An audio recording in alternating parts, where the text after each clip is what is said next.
Saúde Animal. Oferecimento: Hospital Veterinário da Unimar.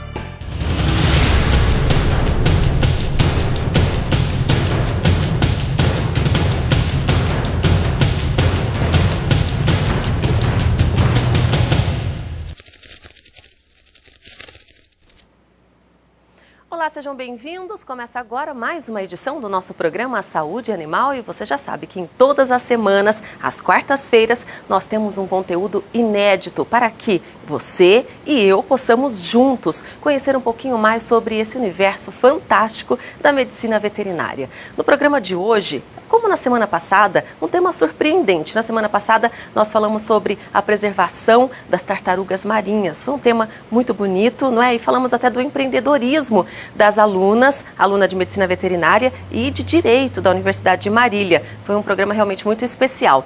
Ainda falando sobre empreendedorismo, hoje também um tema muito interessante. Nós vamos conversar com o palestrante que veio a Marília para a aula inaugural do curso de medicina veterinária. Ele vai falar sobre mercado de trabalho e, na verdade, a selva do mercado de trabalho. Ele que é pesquisador neurocientista, palestrante e empreendedor, Bruno Perim, que passou por Marília e certamente tem que passar aqui pelo nosso programa Saúde Animal. Seja bem-vindo, é um prazer recebê-lo. Bruno, tudo bem? Tudo ótimo, nossa, a honra é minha. Primeira vez aí em Marília, conhecer todo mundo e participar desse programa, estou super contente. E é muito interessante, né? Você, nesse momento, chegando para uma aula inaugural do curso de Medicina Veterinária, graças a um contato, né, com o professor Dr. Fábio Manhoso, nessa iniciativa e a preocupação que ele tem sempre de apresentar aos alunos esse mercado, não é, que é muito mais do que técnico e científico, mas também conteúdo de empreendedorismo. Então, é um conjunto de opções que são fundamentais, né, para a formação de um profissional. E você vem justamente com o conteúdo ao encontro dessa necessidade desses alunos, não é isso, Bruno? Exatamente, eu gostaria de dar esse destaque, essa ênfase, quando eu acho tão interessante quando um professor ele se preocupa em desenvolver esse lado pessoal do aluno, porque o mercado ele mudou nesses últimos anos. O desenvolvimento da parte técnica ele é um pouco mais fácil e um pouco até mais barato para as grandes empresas. Agora, esse desenvolvimento, essa evolução pessoal, ela é mais difícil. Então, tu ensinar um jovem uma técnica específica sobre um determinado assunto lá da veterinária ou da agronomia, é mais fácil do que tu ensinar o jovem a importância de ser proativo e desenvolver essa característica dentro dele. Então, realmente, se mostra o Fábio e toda a universidade que estão preocupados, estão vendo essa tendência, estão enxergando o que está acontecendo e estão querendo preparar os alunos para isso. Bom, e aí você vem com esse tema, que é um tema que causa impacto já, né? Falando sobre a selva no mercado e pode até assustar um pouco, mas é a realidade, não é? E você já vai buscando outras informações, inclusive fora do país, e recebendo até elogios da Presidente da República. É isso? Conta pra gente como é que acontecem todos esses fatos, né? Tudo ao mesmo tempo. Nossa, realmente até eu me surpreendi, porque eu nem estava no evento, né? Quando aconteceu, foram alguns amigos que me ligaram e me contaram que foi citada a palestra, como que realmente causou um impacto muito grande no país. E a importância de fora buscar esse conhecimento eu acho extremamente relevante, né? Porque esse agregado, então a gente aprende muito aqui, a gente tem um diferente estilo de empreendedorismo de outras cidades, estados e muito também no exterior, a forma de pensar. E eu acredito que iria agregar bastante, tenho certeza, na verdade, foi a maior honra que eu já tive até hoje. Eu fui convidado pelo, hoje considerado o terceiro maior empreendedor do mundo, Tony Hsieh, CEO da Zappos, para ir lá conhecer. Ele está criando uma comunidade empreendedora em Las Vegas, então eu fui lá, conversei, vi como está sendo desenvolvido, como estão desenvolvendo os jovens, conversei com neurocientistas de Harvard, então foi extremamente interessante para esse objetivo de voltar ao Brasil e continuar fazendo esse trabalho aí de impactar os jovens, como tu bem salientou. E você mostra também, né, que mesmo com tanto conhecimento, ainda dá o exemplo de que é preciso aprender cada dia mais. Você já começa dando exemplo. Já começo dando exemplo. Eu acredito que quem entra no mercado com uma mentalidade de sabe tudo já entra morto. Então, porque o mais importante é tu continuar aprendendo. E aprender significa evoluir. Quem não evolui no mercado acaba sendo uma presa muito fácil. Bem, então vamos começar aqui a entender um pouquinho, né, para quem não conhece o tema neurociência, ainda é até um mistério, né? Algumas pessoas ficam até receosas, programação neurolinguística, o que será isso? Né? Aquela coisa de dominar a mente do outro, né? O que será que o Bruno faz com as nossas mentes? Como é que é isso, Bruno? Olha, foi muito interessante isso que tu falou. Assim, ó, dominar a mente da outra pessoa não teria como, a não ser... claro, existem alguns exercícios de hipnose, existem exercícios de manipulação que podem ser desenvolvidos, mas são casos bem restritos, mais pro lado da medicina. A minha parte da neurociência que eu estudo e aplico é o entendimento do que acontece na mente. Então, por exemplo, algo que eu cito na palestra é o que acontece com a tua mente quando você está cansado. Então, como o teu estímulo, ele, quando tu começa a salientar para ti mesmo que tu está cansado, e como a mente, ela começa a procurar motivos para estar cansada, e ela começa a aprender como estar cansada, e ela começa a gravar isso cada vez mais. E, consequentemente, ela começa a transformar isso num processo tão automático que tu começa a se sentir cansado cada vez mais rápido. Quer dizer, ela recebe ordens, na verdade, ela recebe um comando. Ela recebe um comando. E não o contrário. Né? Porque às vezes a gente acha que é a mente quem domina, né, o nosso dia a dia, e na verdade nós poderíamos dominar, não é? A nossa mente e controlar. A gente consegue controlar muitas coisas, mas outras coisas não. 95% hoje dos nossos pensamentos, eles são inconscientes, e é aí que está a grande dificuldade. Então, no momento que tu começa a estimular a tua mente para saber por que tu está cansado, mente, estou cansado, olha, como eu estou cansado, ela começa a aprender os caminhos da memória para pensar, não, realmente eu estou cansado. E nisso, o que eu estudo bastante tem uma liberação de hormônios para que o teu corpo se sinta cansado. Por quê? Porque tu precisa sobreviver. Então o teu cérebro pensa, nossa, estou cansado, eu preciso salvar energia para mim sobreviver. Sim. Então esse processo se dá tão rápido que daqui a pouco tu acorda, depois de uma noite maravilhosa de sono, e começa a repetir que estou cansado porque virou um hábito, e a tua mente faz esse processo tão rápido que em questão de poucos minutos tu está exausta. Olha só. Sem realmente estar exausta. Nossa, aí é muito interessante e complexo. Complexo. Né? E como é que você utiliza, a linguagem que você utiliza justamente para causar esse impacto e fazer com que as pessoas prestem atenção nesse assunto, entendam e depois, o mais importante, coloquem em prática? Essa é uma pergunta que eu gosto muito de responder pelo seguinte, pessoal. Quando os estudos da neurociência, eles ainda são muito novos. A neurociência está avançando muito, é uma ciência que está chegando, ela é super interessante, mas não é tão fácil fazer essa transição entre o que o estudo diz, aquilo que é pesquisado, aquilo que tu descobre em laboratório, para aquilo que vai ser levado em prática. Então, por exemplo, quando tu começa a pensar nessa questão de estar cansado, quais são os hormônios, qual é o caminho no cérebro, isso é uma pesquisa. Mas o meu trabalho mais é pegar essa pesquisa e trazer para o mundo prático e dizer, pessoal, a gente aprendeu isso. Você traduz isso, tem que traduzir para a gente. Exatamente, é uma tradução e de como levar isso na prática e qualificar um pouco a nossa vida. E aí entram exercícios. Entram alguns exercícios, entram atividades, entram dinâmicas, né, para esse entendimento mais qualificado. Então eu tento utilizar dessa linguagem, né, jovem, que eu sou jovem, então normalmente acabo falando com um público jovem, mas de exemplo simples, como eu expliquei agora, algo que realmente é extremamente complexo de se entender, mas eu faço essa transição aí para que as pessoas consigam compreender e utilizar no dia a dia. E aí a gente acaba chegando no ponto, né, no ponto-chave da sua palestra, pelo menos aqui na nossa cidade, a Selva do Mercado. Eu ainda faço questão de enfatizar. Como é que você chegou nesse tema, né, e resumir todo o assunto nessa selva? Né? Em que pontos você se deteve para poder resumir, né, e levar assim, por um lado até mais, não negativo, né, mas enfático mesmo, de mostrar que a coisa não está tão simples? Foi perfeito. Assim, começou a questão da selva quando eu estava trabalhando com marketing numa empresa de marketing de experiências, e eu, de acordo com muitas ações de marketing, eu tive um destaque na mídia como revelação do marketing, começou a sair bastante coisa na mídia. Eu fui convidado a integrar o Virtus Club, que é um grupo que eles querem unir 200 dos grandes talentos brasileiros para planejar o país, como fazer mudanças efetivas no país. E isso foi muito interessante. Quando eu ingressei, algumas universidades começaram a me convidar. Bruno, vem cá dar uma dica. Puxa, parece que às vezes os nossos jovens eles estão um pouco perdidos, eles não sabem o que fazer, esse enfrentamento, eles estão com medo de enfrentar o mercado. Então surgiu a Selva do Mercado a partir desse ponto. O que eu fiz, eu nunca tinha feito, foi interessante porque eu nunca tinha feito essa análise. Eu pensei, nossa, o que eu fiz para que acontecesse o que aconteceu e eu chegar onde eu cheguei nesse momento? Então partiu daí uma análise pessoal, que foi evoluindo com o tempo, com as pesquisas de neurociência. Então o que está mais prendendo os jovens de evoluírem, qual é a realidade do mercado.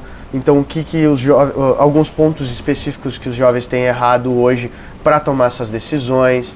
E também muito dos conhecimentos dos grandes empresários hoje do país internacional. Então a minha rede de relacionamento foi crescendo, eu fui conversando com muita gente que tem sucesso e acabei pegando essas dicas e compilando tudo. A partir de experiências, né? Práticas. Exatamente. Então o que esses grandes empresários internacionais e nacionais gostariam que os jovens soubessem quando eles forem entrar para esse mercado, para essa selva do mercado. Então eu fiz uma compilação de tudo dentro de uma palestra para depois fazer com técnicas de neurociência para fazer uma assimilação e um impacto muito grande da realidade. E aí você traz essa ideia de uma batalha mesmo, de algo assim que a gente tenha que enfrentar no dia a dia, que tenha que se defender, que tenha que lutar pelo que deseja para sobreviver nesse aspecto, a selva que você traz? Eu acredito que a grande luta é conosco. Sabe? A grande luta é com você mesmo, as limitações que você se impõe, aqueles hábitos que você não sabe que tem que corrigir, aquelas dificuldades que você deixa de enfrentar. Então a selva ela começa por aí. E depois, claro, no meio eu vou apresentando os detalhes da selva, sim, que é o mercado, então a competição entre as empresas, a questão do empreendedorismo, como ele está funcionando, o que está acontecendo. Então é uma combinação daquilo que você precisa aprender sobre você mesmo, daquilo que você precisa enfrentar sobre você mesmo para se preparar para ir para essa próxima selva, que é a do mercado. Então é uma combinação. Uma selva interna, né? Uma selva interna. E aí vem a questão das inter-relações, né? Você conviver com outras pessoas. E nós temos uma geração, a chamada geração Y, que vai precisar trabalhar com gerações anteriores, né? Com pessoas mais experientes. E já existe um choque, né? Já existe um choque de cultura, de hábitos. E o mercado começa a sentir isso, né? Uma dificuldade de encontrar a mão de obra ou de manter, de reter esses talentos em virtude justamente desse nível, né, de conhecimento do mais jovem e da dificuldade de relacionamento que eles têm entre eles e com os mais experientes. Isso é real? É verdade isso? Bruno? Olha, esse choque eu acredito que hoje é um dos grandes fatores de sucesso e decadência das empresas, sinceramente. Os jovens eles estão vindo com características bastante diferentes da geração anterior, que é a X, e principalmente mais diferente ainda dos baby boomers. Sim. Então esse choque, esse confrontamento, quando não bem assimilado, quando não feito como algo positivo, que tu tira o que tem de bom em cada um e constrói para um objetivo maior da empresa, acaba realmente acontecendo a decadência de muita empresa que não consegue lidar com esse choque. Criar uma equipe, né? Criar uma equipe para trabalhar unida, né? Isso aí deve ser realmente um transtorno. É um transtorno muito grande porque, como eu citei, o jovem ele vem com uma característica nova, ele vem com a questão da internet, da velocidade, da ansiedade, ele veio diferente. Claro que todo jovem... Hiperativo. Exatamente. Hiperativo e ansioso. E ansioso. E aí, então... Ele veio com essa característica ansiosa, ele veio com essa hiperatividade mais do que as gerações anteriores, porque ele tem hoje a internet. Então tu vê, é muito interessante hoje que tu vê um caso de sucesso como o Facebook, que é o cara que ficou lá algumas horas dedicando e fez todo aquele trabalho e construiu um império, mas quase todas as empresas hoje, elas não se transformam no império como o Facebook. Sim. E a maioria dos jovens, como eles têm acesso muito a essas histórias incríveis e não tem como tu apresentar o quão difícil foi para essa pessoa chegar até lá, muitas vezes o jovem está pensando que tá fácil. sabe? Que é chegar ali... Ele não quer cumprir as etapas necessárias. Exatamente. A sensação que a gente tem é essa, né? De que a maioria não quer passar pelo que é necessário para que a gente cresça, né, como ser humano. E isso pode ser muito prejudicial para todos, não é? Todos. Isso é muito preocupante, não é, Bruno? Dá um choque muito grande, exatamente como tu falou. Eu gostei de uma frase que esses dias um professor me enviou, ele falou assim, ó, Bruno, eu tô achando que os jovens estão querendo colher, mas eles esqueceram de plantar. Exatamente, é perfeito, é isso. Eu adorei essa frase e é muito verdade. E isso, o que me preocupa no mercado é o choque que isso vai dar na questão que se o jovem ele ficar com uma rotatividade muito grande dentro das empresas e ele entra no primeiro dia e no segundo ele já quer sentar no lugar do gerente. Exatamente. E no terceiro ele já vai lá e chega no presidente e diz, o que você está fazendo no meu lugar? É isso mesmo. Então isso aí preocupa, porque daí ele sai e a empresa investiu muito dinheiro para treinar esse jovem. E aí até achar o outro jovem. E nisso o mercado está girando, a empresa precisa produzir. Então se fica com essa constante troca e rotatividade, isso pode ser muito prejudicial. E aí onde é possível, né, mostrar para esse jovem essa questão do empreendedorismo, o conceito de empreendedorismo, porque ser empreendedor é ser um construtor, né? Não é só sonhar. É aquele cara que sonha, mas é o que consegue construir, né? Desde lá do alicerce, colocar em prática, que requer um ritual, na verdade, de passo a passo. Como é que é possível colocar isso na cabeça do jovem, né? Para que ele coloque no seu dia a dia em prática? Eu gosto muito dessa ideia. O empreendedorismo hoje ele tá em alta e a gente tem visto muito um destaque do empreendedor como um herói, né? E acredito que no Brasil até ele é um herói. Né? Porque desafios, né? Todos os dias. Todo momento, como tu começa, as burocracias e tudo isso. Mas o que tu salientou muito bem foi a questão da oportunidade de colocar em prática. Uma ideia que fica só na tua mente é só uma ideia. Né? Então agora uma ideia, quando tu coloca em prática, pode começar a ser um empreendedor. E eu posso ser empreendedora dentro de uma empresa. Não preciso ter a minha empresa necessariamente, não é? Posso ser uma empreendedora no meu dia a dia, levar as ideias e ajudar a construir uma outra empresa. Isso também é importante deixar claro, né? Muito, muito importante, porque assim, hoje os jovens, tu fala empreendedorismo, o conceito mais normal que todo mundo leva eu vou criar um negócio. Não, mas como tu falou muito bem, pode ser dentro das empresas. E detalhe, as empresas elas querem muito esse jovem. Esse jovem empreendedor, o que a gente chama na verdade de intraempreendedor, ele é extremamente relevante, ele é extremamente valioso. Por quê? Porque hoje o mais comum é aquela pessoa que tem uma ideia, mas não faz ela acontecer. Então o jovem que tem a ideia e consegue fazer acontecer essa ideia, consegue levar para a prática, que ele consegue tirar da sua mente, colocar no papel e fazer essa ideia realizar, claro, com seus erros, suas dificuldades, mas ela começa a acontecer, nossa, esse jovem tem um grande valor no mercado. E aí tem um futuro praticamente garantido, né? Porque, imagina, em meio a tantas dificuldades, ele consegue se destacar rapidinho. Ele tá na frente. Tá na frente. Não tá garantido, mas tá na frente. Muitos passos na frente. Muitos passos na frente, com certeza. Agora, Bruno, aproveitando a sua participação, sua presença aqui, eu acho que um assunto pertinente, né, e muito atual, e relacionado aos jovens, principalmente, não só no Brasil, mas no mundo todo, são as manifestações, os gigantes que acordam, não é? Os jovens que vão para as ruas. Sim. E agora começam a conhecer esse poder de reivindicar. E agora uma outra fase passada, aquela euforia, alguns analistas já se preocupam, porque a gente já percebe dessa questão da geração Y, que eles não têm muito papel de liderança e não aceitam as lideranças. Então já tem grupos paralelos, subgrupos, né? E já começam a brigar entre eles. E aí entra naquela questão de todos contra todos. E isso não só no Brasil, mas no mundo todo a gente já começa a ver, né, um problema seríssimo nessas manifestações. São Paulo mesmo, no Rio, são os Black Blocs, né, que são aqueles todos de preto, com máscaras de gás, um grupo de anarquistas, e aí tem outros grupos ligados a políticos, mas na maioria jovens. E jovens universitários também, muitos deles. Como é que você analisa isso tudo dentro da sua área de pesquisa? Essa vontade de reivindicar, né, e de fazer a diferença no mundo dessa maneira, né, com as manifestações.